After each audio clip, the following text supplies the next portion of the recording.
मेरी जनरल सलाह ये है कि तुक्का जम के लगाइएगा परीक्षा में। हम कितने प्रश्न करें और कितने प्रश्न छोड़ दें।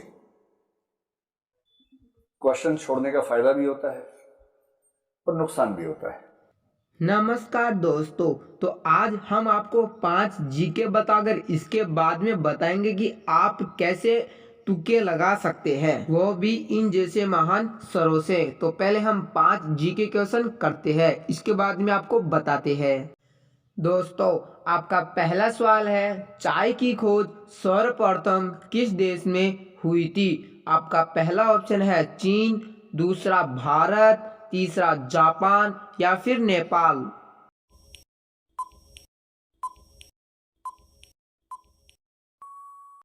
साथियों, आपका सही जवाब है ऑप्शन नंबर ए, चीन।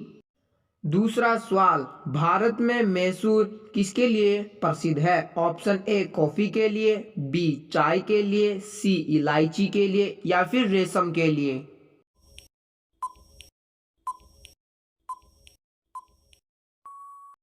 साथियों, इसका सही जवाब है डी, रेशम के लिए। तीसरा प्रश्न, संसार की पहली नोट किस देश में बनी थी? ए भारत देश में, बी अमेरिका देश में, सी चीन देश में या फिर जापान देश में।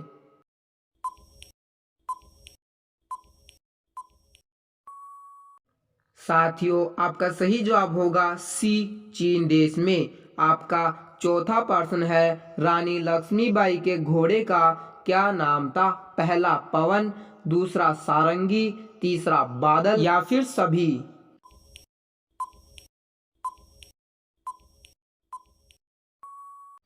तो आपका सही जवाब है ऑप्शन डी, इनमें सभी। आपका पांचवा प्रश्न है, किस जानवर के दूध में जहर पाया जाता है? ए शेरनी के, बी हिप्पो के, सी ऊंट के या फिर बंदर के।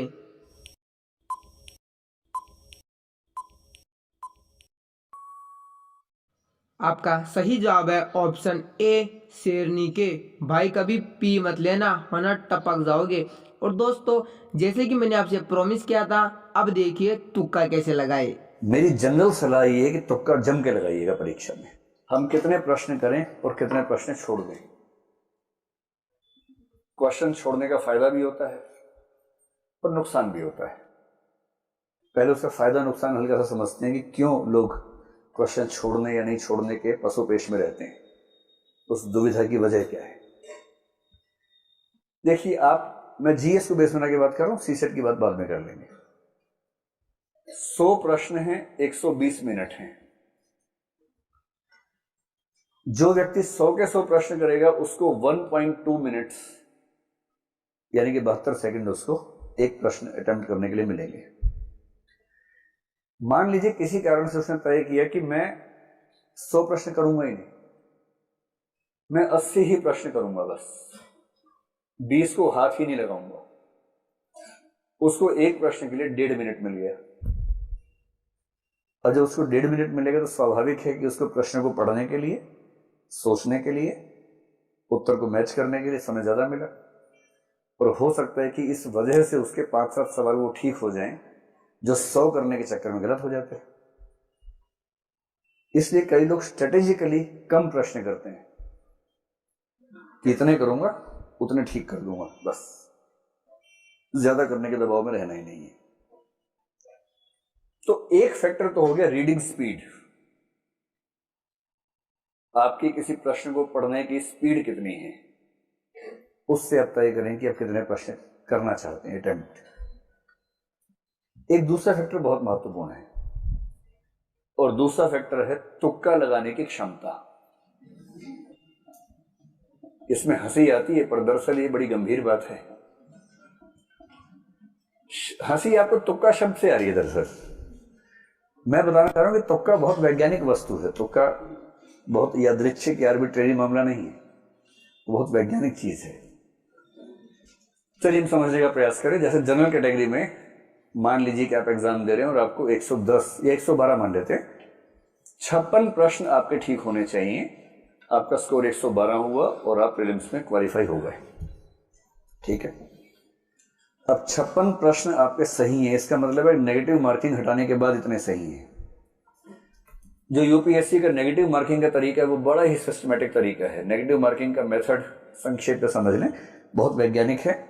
उसका फायदा क्या है, नुकसान क्या है, दोनों बातें स्पष्ट होनी चाहिए। मेरी जनरल सलाह ये है कि तुक्का जम के लगाइएगा परीक्षा में, लेकिन मैं उस सलाह पे आने से पहले वजह समझाना चाह रहा हूं आपको। और ये सलाह सबको नहीं है, किसको नहीं है ये आपको खुद जज करना है अभी की बात सुनने के बाद। जनरल सलाह यही है। लेकिन नेगेटिव मार्किंग का यूपीएससी का बड़ा सरल सा नियम है कि अगर आपका एक प्रश्न सही हुआ तो उसमें 2 नंबर मिलेंगे, और यदि आपका एक प्रश्न गलत हुआ तो उसमें सही होने पर मिलने वाले अंकों का 1/3 कट जाएगा, तो 2/3 आपका माइनस हो जाएगा। 2/3 का सरल सा मतलब क्या हुआ, कितना हो जाएगा, 0.66 नंबर आपके कट जाएंगे। अब इस तरह से बात समझना मुश्किल लगता है, इसको हम सरल भाषा में समझते हैं। मान लीजिए कि आपने पेपर देखा, उसमें प्रश्न क्रमांक 1, 2, 3 और 4, आपको चारों का अता पता ही नहीं है बिल्कुल भी। आपको यह भी नहीं समझ में आ रहा कि ये वही पेपर है जो मैं देने आया था, कोई और पेपर है, समझ नहीं आ रहा, कुछ भी नहीं पता आपको उसके बारे में। ऐसे 4 प्रश्न हैं। यूपीएससी ये नहीं चाह रही कि तुक्का मारने वालों को नुकसान हो। कहीं कहीं नेगेटिव मार्किंग का पर्पस क्या होता है कि तुक्का लगाने वालों को नुकसान होना चाहिए। यूपीएससी केवल ये चाहती है कि तुक्का लगाने वाले को फायदा ना हो। मैं उम्मीद कर रहा हूं कि आप दोनों का अंतर समझ पा रहे हैं। तुक्का लगाने वाले को नुकसान हो ये मंशा नहीं है, तुक्का लगाने वाले को फायदा ना हो मंशा ये है। कैसे ये मंशा है, सिंपल प्रोबेबिलिटी है कि चारों प्रश्नों में 4-4 ऑप्शंस हैं और आपको एक भी नहीं आता है। आपने पहले प्रश्न में 4 में से रैंडमली कोई भी लगा दिया, सही होने की संभावना कितनी है, 1/4 है। आपने चारों प्रश्नों में तुक्का लगाया, सही होने की संभावना कितनी है, 1/4 है। सिंपल लॉ ऑफ प्रोबेबिलिटी कहता है कि आपका 1 ठीक होगा, 3 गलत होंगे। 1 ठीक होने से 2 नंबर मिलेगा, 3 गलत होने से 2 नंबर कटेंगे, और इसका मतलब है कि आप 0 के 0 हैं। अगर आपने 4 प्रश्नों में तुक्के लगाए तो स्कोर आपका 0 ही रह जाएगा। इसलिए इन्होंने जो नेगेटिव मार्किंग की कसौटी रखी है कि 3 गलत प्रश्नों पर उतना ही नंबर कटेंगे जितना 1 सही होने पर कटते हैं, इसके पीछे का आर्गुमेंट ये है। इससे सरल सा निष्कर्ष है कि तुक्का लगाने से फायदा हो ना हो, नुकसान तो नहीं होता है। एक निष्कर्ष निकलता है ये वाला, तो नुकसान तो हो ही नहीं रहा इससे। अब भगवान करे कि मान लीजिए कोई तुक्का लगा, 2 ठीक हो जाए बाई चांस, सोच के देखिए। अगर ऐसा हो जाए, मान लीजिए अगर ऐसा हो जाए, 2 सही होने पर इसको 4 नंबर मिल गए, मिले ना, जबकि 2 गलत होने पर इसका जो कटा है वो केवल 1.33 कटा है। और इसका मतलब यह हुआ कि अब ये बराबर नहीं है, अब इसको 2.67 मार्क्स का शुद्ध लाभ मिला है, केवल इस वजह से कि इसने 4 में से 2 तुक्के सही कर दिए। आप मेरी बात समझ गए। और यदि कोई तुक्के में इतना माहिर है कि 4 में 3 ठीक कर दिए उसने, 6 नंबर मिले, नुकसान कितना का हुआ, केवल 1 गलत, 0.66, 5.34 का उसको शुद्ध लाभ मिला। और असली बात यह है कि अगर आपको प्रीलिम्स क्वालिफाई करने के लिए 56 प्रश्न करने हैं, मेरी समझ में यूपीएससी देने वाले 5 लाख लोगों में से मैक्सिमम 5 ऐसे होंगे, या बहुत मानूंगा तो मान लूंगा 20-30 ऐसे होंगे जो बिना कोई प्रश्न गलत किए 56 ठीक कर सकते होंगे। इस एग्जाम की नेचर, मतलब अगर आपने एग्जाम दिया है या कम से कम मॉक टेस्ट ठीक से दिया है तो आप समझ सकते हैं। कोई अगर ये कहता हो कि मैं 56 प्रश्न किए, 56 के 56 सही किए, बाकी को हाथ ही नहीं लगाया, सब हवाई बातें हैं। जितने अच्छे लोग हैं उनमें से अधिकांश 40-45 के बाद टें बोल जाते हैं। 40-45 तक हो सकता है कि हाँ ये मुझे आता है, ये 3 कथन है, तीनों मुझे आते हैं, ये सही हुआ ये गलत हुआ, एकदम एग्जैक्टली बता देंगे। 40-45 के बाद तो एक गेम चलता है, गेम ऑफ एलिमिनेशन, जिसको हम सीधी भाषा में बोलते हैं तुक्के की प्रतिस्पर्धा। ज्यादातर सफल लोग वही हैं जो तुक्का अच्छा लगाते हैं। अरे पढ़ते तो अच्छा है ही, अच्छी पढ़ाई के साथ साथ अच्छे तरीके से तुक्का भी लगाते हैं। तुक्का कैसे लगता है उसको समझे। तुक्का शब्द थोड़ा हास्यास्पद है, उसके पीछे की जो गणितीय विधि है हमें वो समझने की जरूरत है। अब अपने 56 की 112 है। एक तरीका और है, आप इसमें 4 प्रश्न जोड़ दीजिए कि आपने 60 प्रश्न सही किए, 12 प्रश्न गलत किए, तो भी आपका स्कोर 112 ही रहेगा।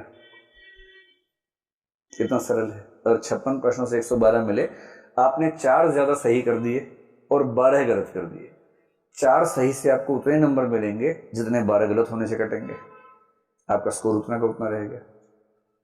इसका और भी तरीका हो सकता है, आपने 65 प्रश्न सही किए और आपको 30 प्रश्न 30 गलत करने का ऑप्शन मिलेगा। 56 चाहिए ना, नहीं 27 प्रश्न गलत करने का विकल्प आपको मिल गया और उसके बाद भी आपका स्कोर कितना है, 112 है।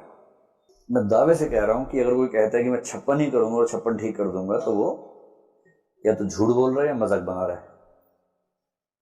वो दरअसल इनमें से कोई ना कोई ट्रिक चुनेगा कि 60 सही करने हैं, 12 गलत करने हैं। मतलब गलत करने हैं ऐसे नहीं, गलत हो जाए तो कोई बात नहीं, सही करने तो पर्पस हो सकता है, गलत करने का पर्पस होगा। 65 सही करूंगा, 27 गलत हो, 92 हो गए, 8 प्रश्न छोड़ दूंगा। ये एक अच्छी अप्रोच हो सकती है। अब इस लेवल पर आकर मैं आपको एक निष्कर्ष समझाने का प्रयास करता हूं। मेरी सामान्य राय, जिस पर अभी आपको काम करना है अपने स्तर पर, क्योंकि हर व्यक्ति के लिए समान दवाई काम नहीं करती है, बीमारियां अलग अलग हैं, दवाइयां अलग अलग ही होंगी। सामान्य राय में बता रहा हूं, सामान्यतः कम से कम 80 से 90 के बीच में प्रश्न अटेम्प्ट कीजिएगा। इससे कम करेंगे तो ज्यादा संभावना है कि प्रीलिम्स नहीं होगा। और इसका सीधा सा मतलब है कि छोड़ने का मामला लगभग 10 प्रश्नों पर ही होगा कि 10 को आपने छोड़ दिया। छोड़ना केवल उन प्रश्नों को है जिनके बारे में आपको रत्ती भर भी नहीं पता है।